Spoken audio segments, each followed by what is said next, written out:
They thought I was just the supportive wife, the woman more concerned with garden parties than debits. But when I discovered my husband and my own daughter-in-law were conspiring to steal my son's entire future, I didn't break. I didn't cry. I remembered I was an architect, and I knew exactly how to demolish the structure of their deceit, brick by slow, agonizing brick.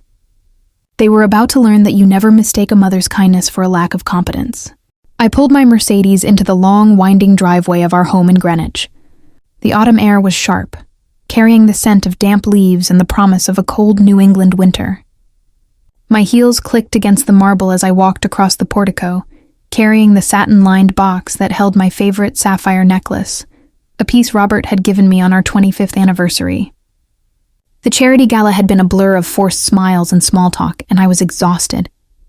I was 62, a woman who had built a respectable life and a family I believed to be sturdy, unshakable. All I wanted was a quiet cup of chamomile tea and the heavy silence of my own house. But as I reached the massive mahogany door, I noticed something immediately wrong. The small gold-plated security sign that should have read "System Armed" was dark. I frowned, running my hand along the cool metal. Robert, ever the stickler for security, would never forget to arm the system, especially when he knew I was out late. A strange, cold shiver traced its way down my spine, a feeling not of fear, but of profound unease, like an electrical current running through still water. I let myself in.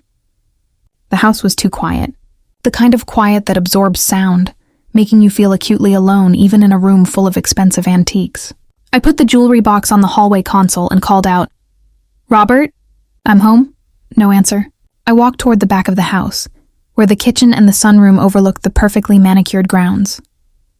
The light was on in Robert's private study, a room he guarded with the ferocity of a dragon protecting its hoard. This was unusual.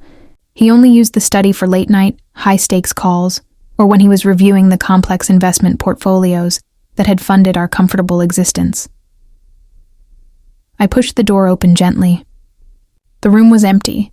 The leather chair was still warm, slightly turned toward the massive oak desk, and a half-empty glass of scotch sat on a coaster. But it was what was on the desk that made the blood drain from my face. A stack of papers, usually secured in his heavy safe, lay haphazardly spread out.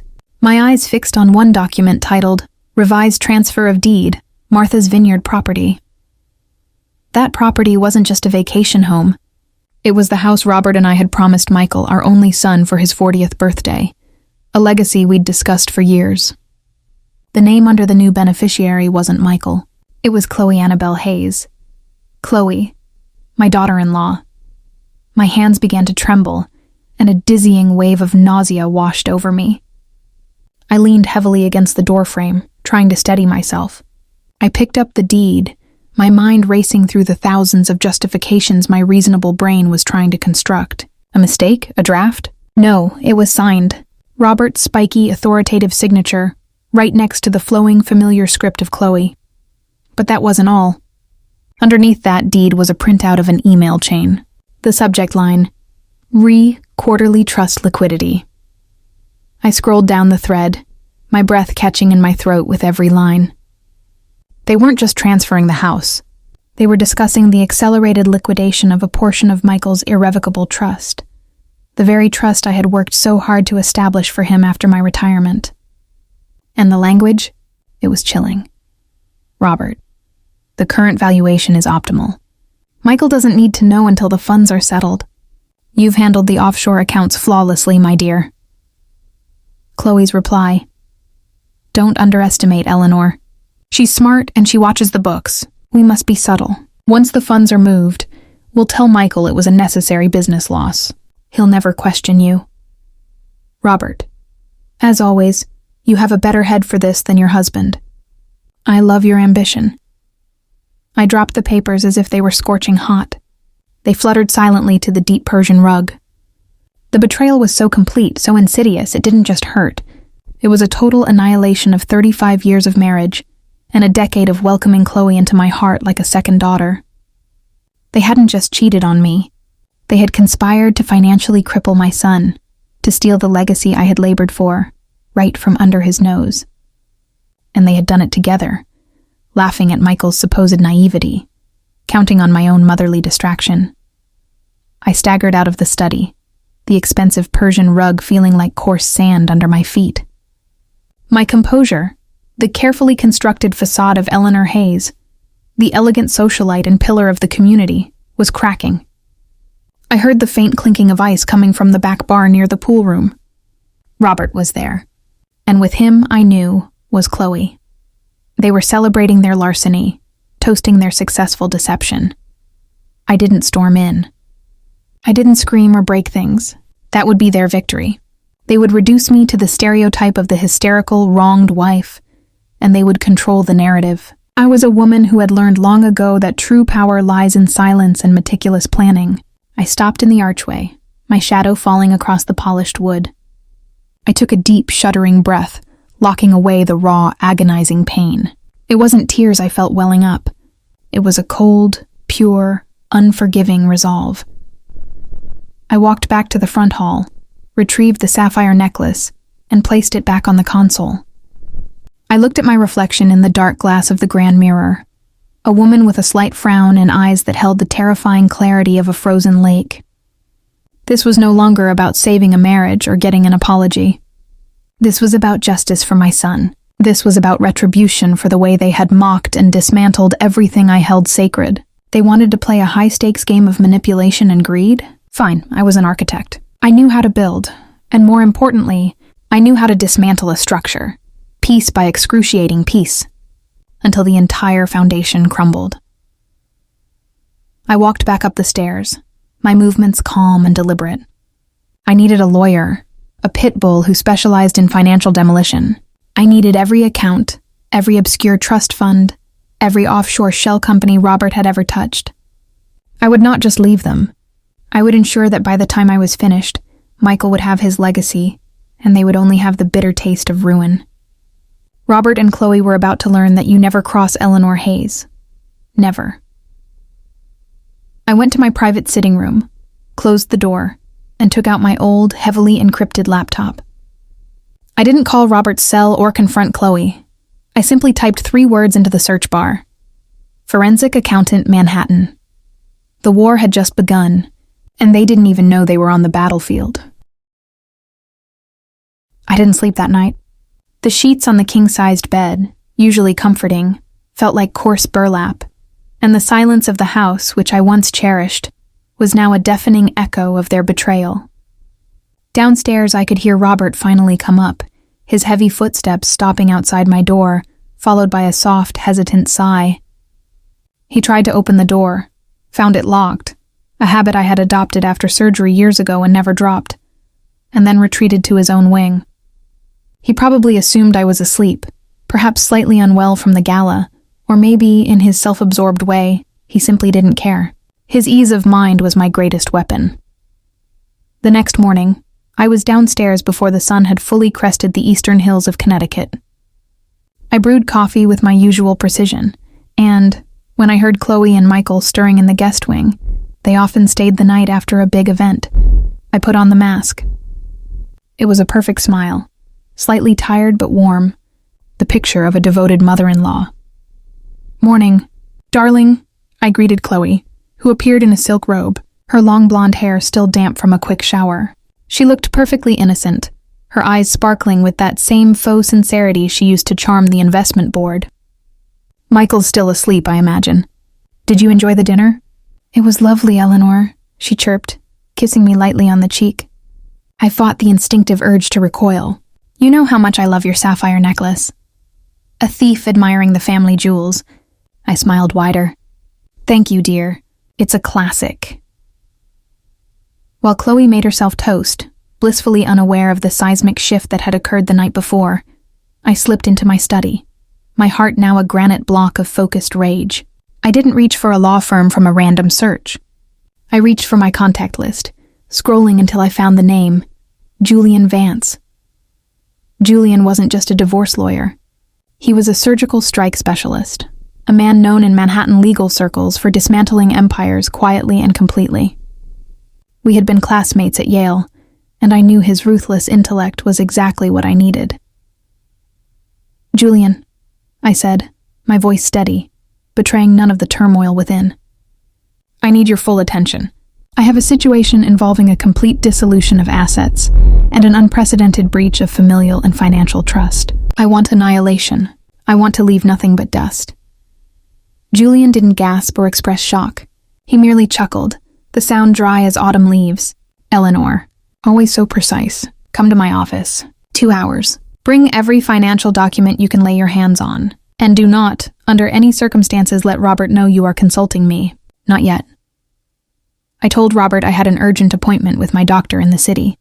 A believable excuse, given my age and the stress of the gala. By 10 o'clock, I was sitting across a vast mahogany table from Julian in his midtown office. I laid out the contents of the brown envelope I had sealed. Copies of the revised deed, the email thread concerning Michael's trust, and a printed snapshot of a joint checking account I hadn't known existed, showing a substantial transfer a week prior. Julian leaned back, reading the documents through his reading glasses. The only sound in the room was the gentle ticking of a grandfather clock in the corner. When he finally looked up, his expression was somber.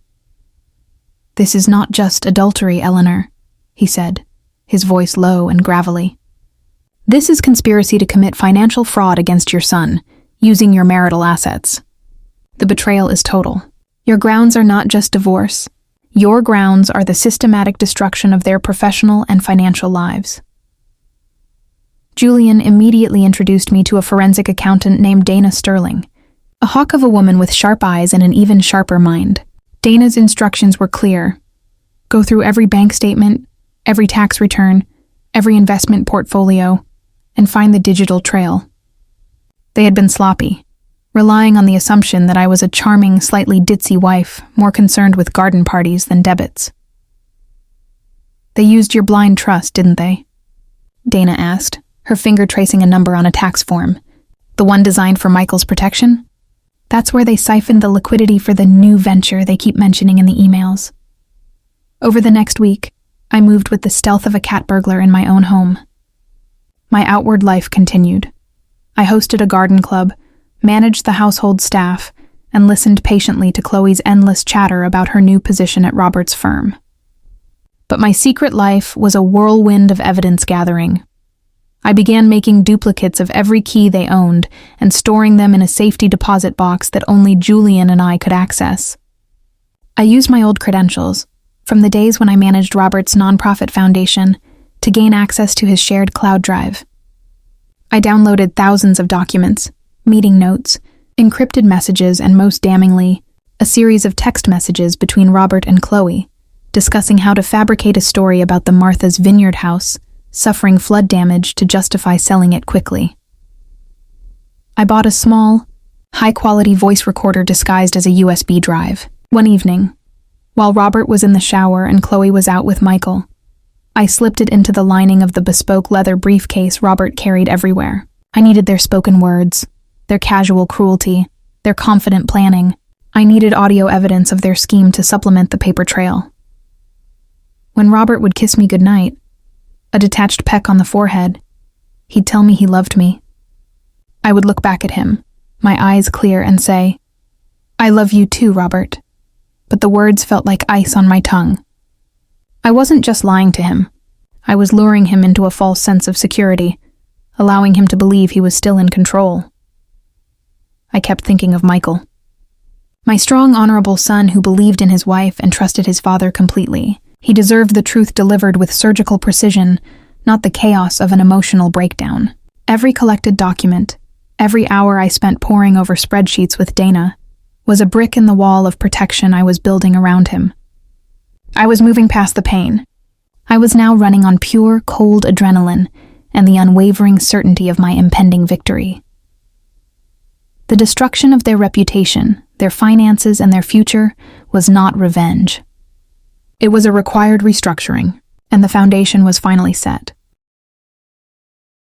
The tension in the house was a fine wire pulled taut, invisible but humming with dangerous energy.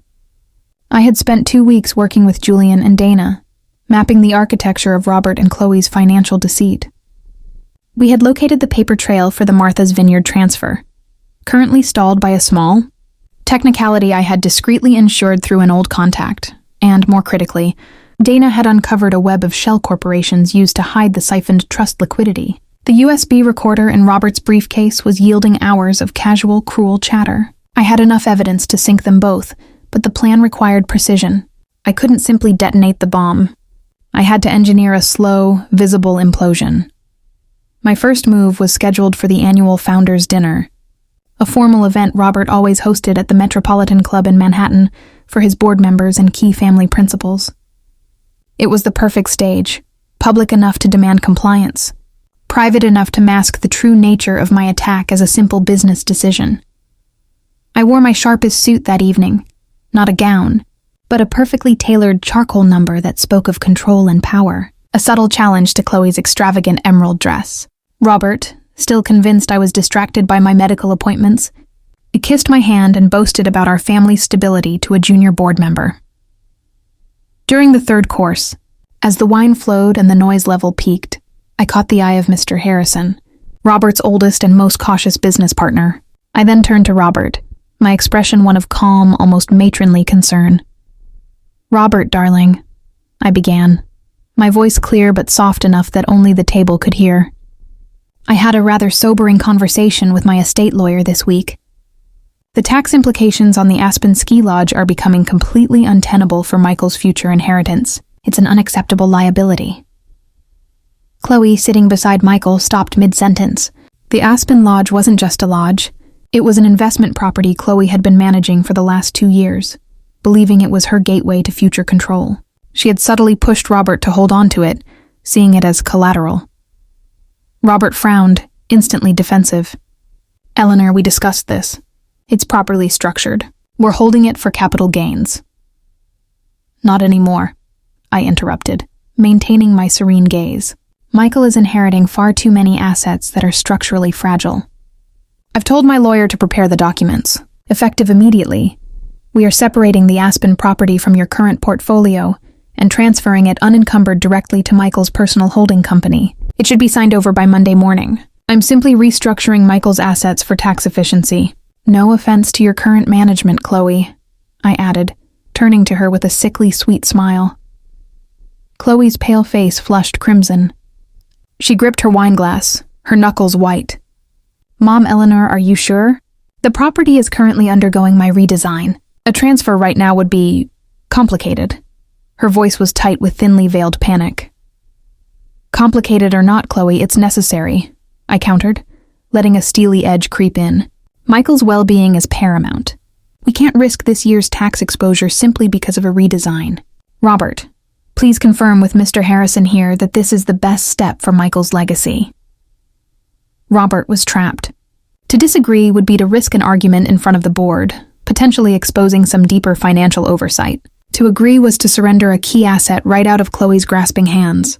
His eyes darted between my calm face and Chloe's horrified one. He knew I wouldn't let this go. He cleared his throat, forcing a strained authority. "Eleanor is correct," he said, the words tasting like ash. "The tax burden is significant. Chloe, you'll need to hand over the management files to Michael's lawyer first thing Monday. It's purely a structural reorganization." Chloe's eyes momentarily met mine across the table. For the first time, I saw genuine fear replace her practiced charm.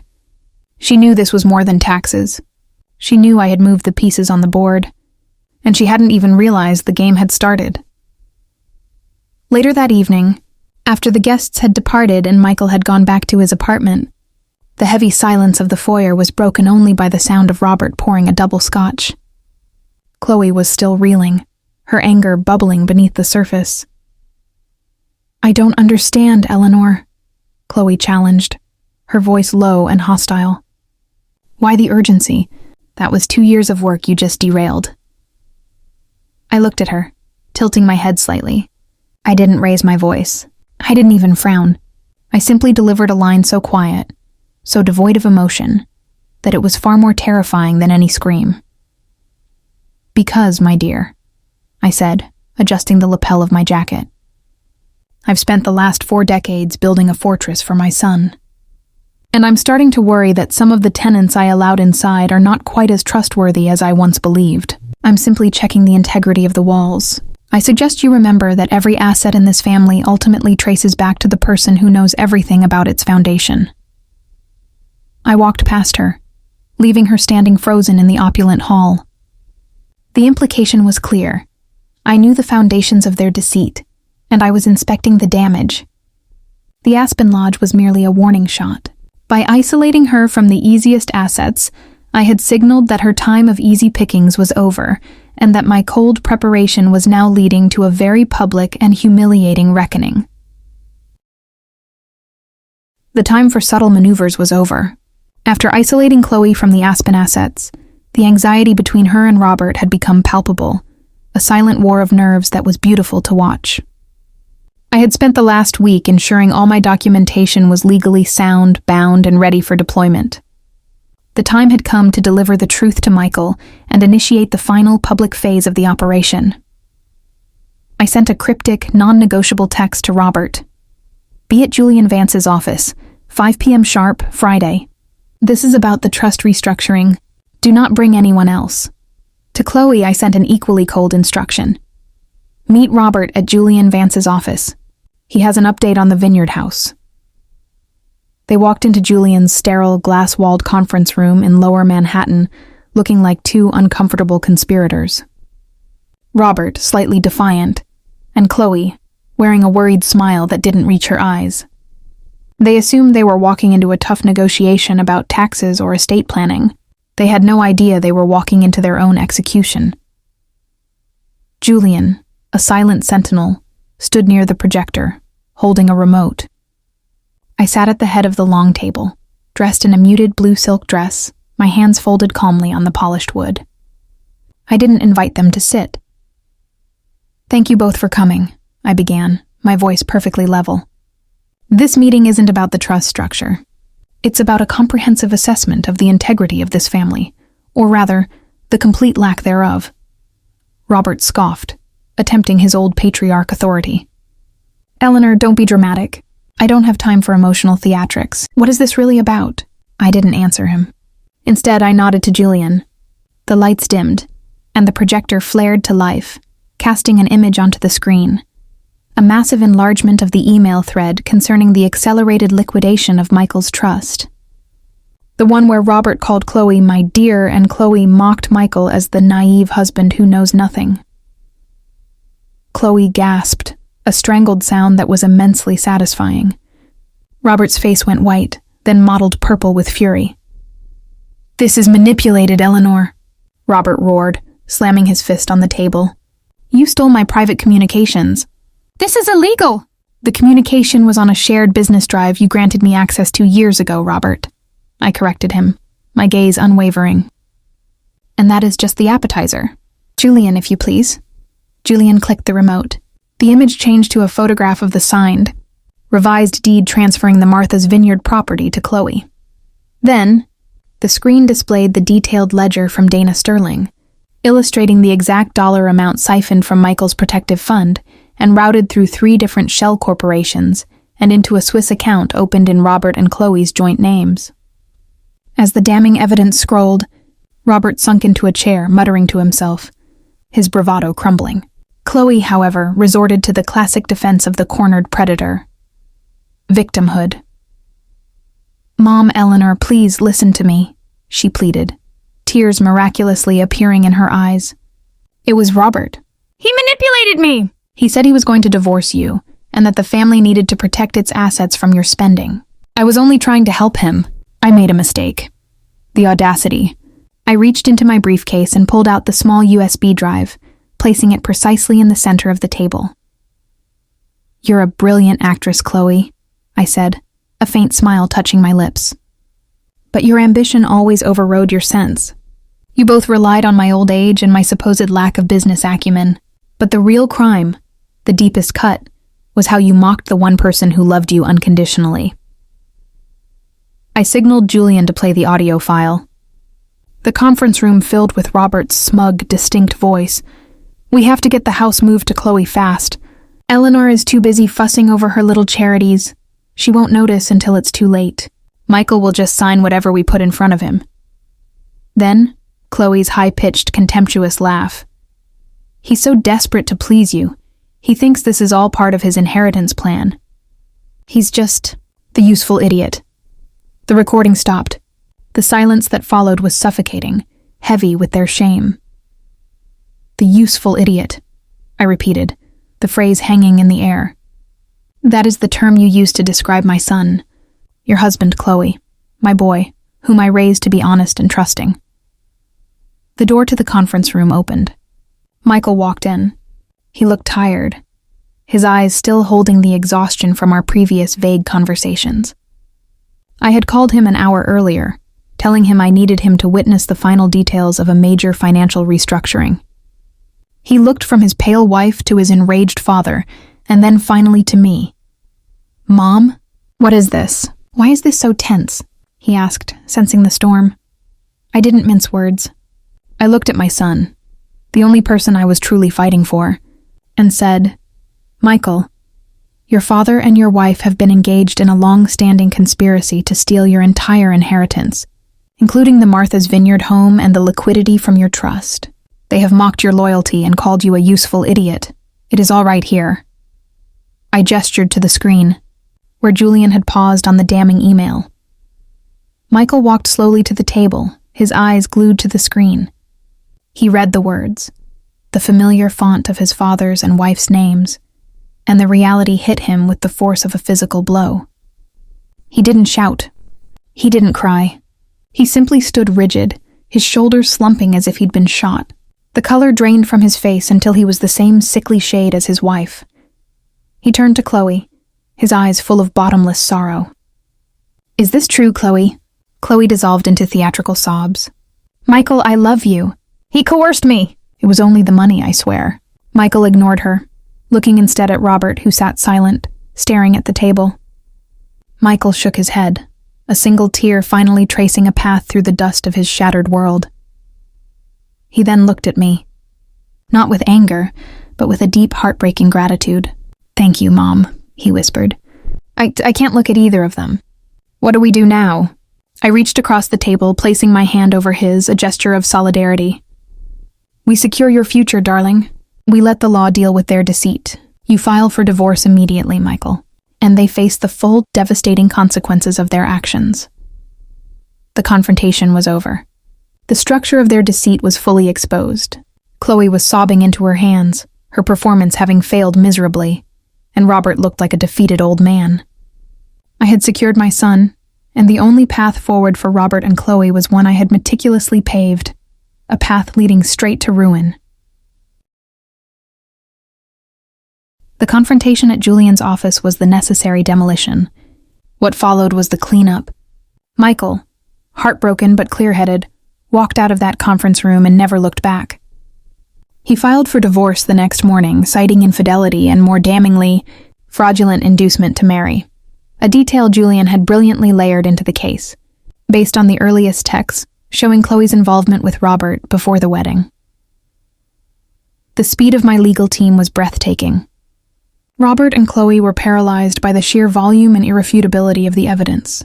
There was no defense against the audio recordings, the cross-referenced financial ledgers, and the signed deed attempts. Every line of communication they had mocked Michael with became a steel chain tightening around their necks. Robert initially attempted to fight, bringing in his own corporate lawyers, but they quickly advised surrender. Julian presented a simple choice: accept a non-contested divorce based on Eleanor's settlement demands, or face a full-scale lawsuit detailing corporate malfeasance, conspiracy to defraud an irrevocable trust, and the public humiliation of having their affair broadcast in every financial newspaper in the country. Robert's board, alerted by Julian to the potential scandal that could tank his company's stock, quietly pressured him to comply. Chloe fared even worse.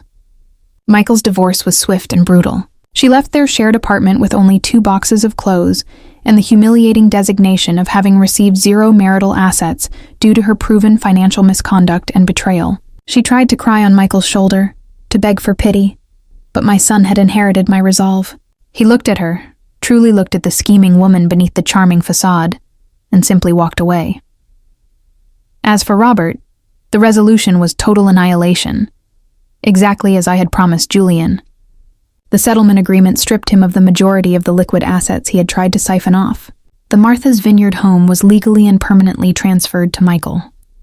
Robert retained his diminished share in the main business, but only on the condition that he step down from the board and transfer executive control to a managing partner, a move orchestrated by the board to protect themselves from his recklessness. He was now a wealthy man in name only, a figurehead with no power, no control, and an immense, crippling loneliness. He had traded a secure, respected life for a sordid, temporary affair and ended up with neither. 3 months after the confrontation, I stood in my kitchen, sunlight streaming onto the newly polished granite countertops. The house was finally quiet, the uneasy tension of Robert and Chloe's presence scrubbed away. Michael was thriving, back in his law firm, now with the full security of his trust and the knowledge that I had fought a silent war for him.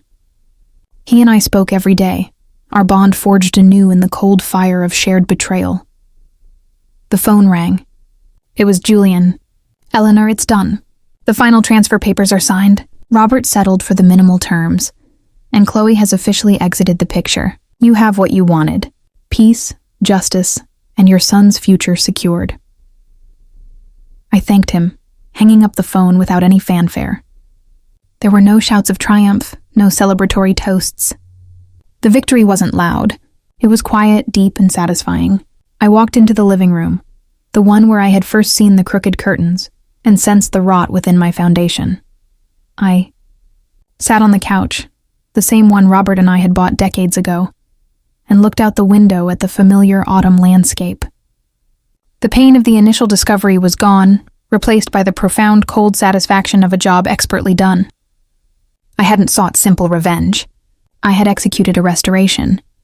I had taken the broken pieces of my family's legacy, surgically removed the diseased elements, and rebuilt a stronger, cleaner structure for my son. I had been underestimated, seen as just the supportive wife, the socialite mother. Robert and Chloe thought they could play the game of deception and win. But I was Eleanor Hayes, a woman who had built entire structures with precision and ruthlessness, and I had just proven that I knew exactly how to dismantle them too. They had learned the most important lesson of all. You never mistake a woman's kindness for a lack of competence. And you certainly never mess with a mother's legacy. I finally breathed, a full, deep breath that settled the last piece of ice in my heart. The war was over and I had won.